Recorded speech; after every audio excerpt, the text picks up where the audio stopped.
Hello everyone, and welcome back to the channel. Today we'll explore a short article titled The Right Way to Learn New Skills. First, I'll read the text and you should listen carefully. Then, pause the video and try reading it yourself. After that, we'll break down the meanings of keywords and reinforce learning by using them in new and different example sentences. Ready? Okay, here's the text. Mastering a new skill requires a deliberate and structured approach. Move beyond passive watching and engage in focused practice that consistently challenges your abilities. This process, though demanding, builds neuroplasticity, forging stronger neural pathways. Embrace the iterative cycle of practice, feedback, and refinement. Consistent effort, not just intensity, is the true catalyst for proficiency and long-term retention. All right, quite packed for such a short piece. Let's dig into some of that vocabulary. The first word that jumps out is deliberate. The text says a deliberate and structured approach. What exactly is deliberate here? Deliberate. It means done on purpose. It's intentional and carefully thought out, not accidental. Right, intentional. So she made a deliberate effort to listen actively in class. She really focused on it. Exactly.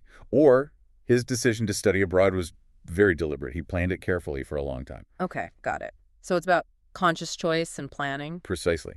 And that ties right into the next word, structured. Structured. So not just deliberate, but also structure. What's the definition there? Structured just means organized in a clear, well-arranged way, having a definite plan or system. Like a plan. Okay. For example, the English course has a clear, structured curriculum, step by step. That's a perfect example. Or they followed a structured plan to achieve their goals. There was a clear path. So deliberate action within a clear structure. Makes sense. Then the text mentions focused practice. That sounds important. Yes, focused practice. This is about concentrating your effort, isn't it, on improving something specific? Exactly. Concentrated effort on a specific skill or area, often pushing yourself a bit, making it challenging. So doing puzzles every day is a form of focused practice for your brain. You're concentrating on problem solving. Right. Or think about athletes. Athletes use focused practice to improve specific techniques, like a particular serve in tennis, over and over. That targeted effort seems key, which brings us to the science bit. Neuroplasticity. Sounds complicated. It sounds more complex than it is, really. Yeah. Neuroplasticity is basically the brain's ability to change and adapt. It does this throughout life by forming new connections. Wow. Okay, so our brains aren't fixed. They can change. That's the amazing thing. Learning actually physically changes your brain. For instance, learning a new language improves your brain's neuroplasticity. That's incredible. So our brain's neuroplasticity allows us to recover from injuries, maybe, by forming new connections. Yes, that's another application of it. It's fundamental to learning and recovery. And this relates to neural pathways, right? What are those exactly? Think of them like roads or connections in your brain. They send signals and information, like pathways for your thoughts and actions. Got it. So repeated practice strengthens the neural pathways for that skill, like making a path wider by walking on it often. That's a great analogy, yes. Right. And as you learn, new neural pathways are formed in your brain. You're literally building the roads for that new skill. Fascinating stuff. The text also mentions an iterative cycle. What does iterative mean? Iterative simply means repeating a process. Usually you repeat it to improve it or get closer to the result you want. Okay, repeating. Like learning to write is an iterative process of drafting and revising. You do it again and again, making changes. Exactly. Or developing software that's often iterative with many cycles of testing and improving. It's that loop. Try, learn, adjust, try again. Makes sense. Practice isn't a one-shot deal, which leads to consistent.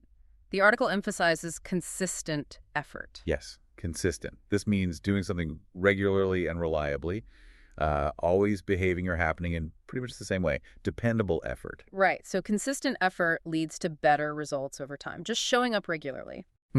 Like she has been a consistent performer on the team all season. Reliable, always contributing, not just brilliant one day and absent the next. Yeah, that makes a difference. It contrasts with intensity, which the article mentions but says isn't the only factor. Right. Intensity is about strength or forcefulness, the degree of concentration or effort. It has its place. Like the intensity of his workout made him very tired. A short, strong burst. Exactly. Or you can feel the intensity of the debate in the room. Lots of strong emotion or focus. But consistency is often more important for learning long term. Okay.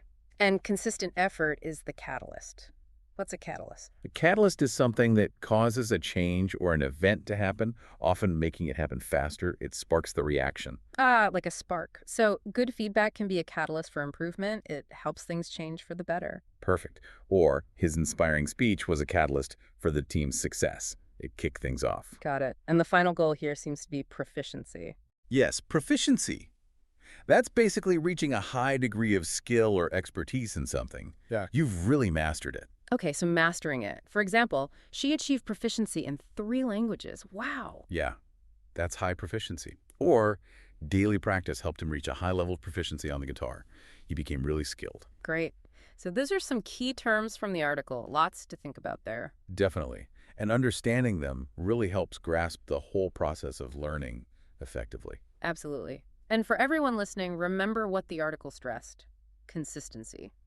You need to repeat this video at least 3 times a week. Regular review is crucial because it reinforces the neural pathways we just talked about, helping you move new vocabulary from short-term to long-term memory and build true proficiency. That's right. Keep those words active. Think about deliberate, being intentional. Remember neuroplasticity, your brain's amazing ability to change. Great advice. Keep practicing, keep reviewing, and stay curious. Thanks for joining us today. Keep up the great work. See you next time.